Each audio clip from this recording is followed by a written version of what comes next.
خدمتتون هستیم با ارائه آخرین آمار و اطلاعات مربوط به بیماری کووید 19.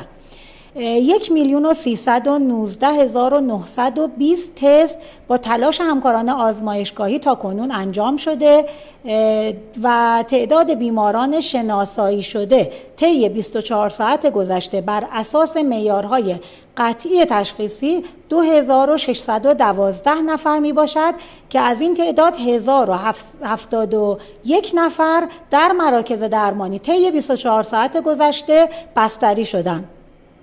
در حال حاضر تعداد موارد بستری در بخش مراقبت‌های ویژه 2789 نفر هست.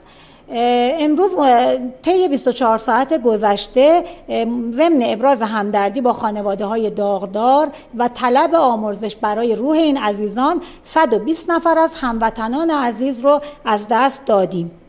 مجموع جانباختگان تا به امروز 9185 نفر می باشد. مجموع موارد شناسایی شده تا امروز 195,051 نفر و 154,812 نفر از هموطنانمون بهبود یافته از بیماری کووید 19 می باشند.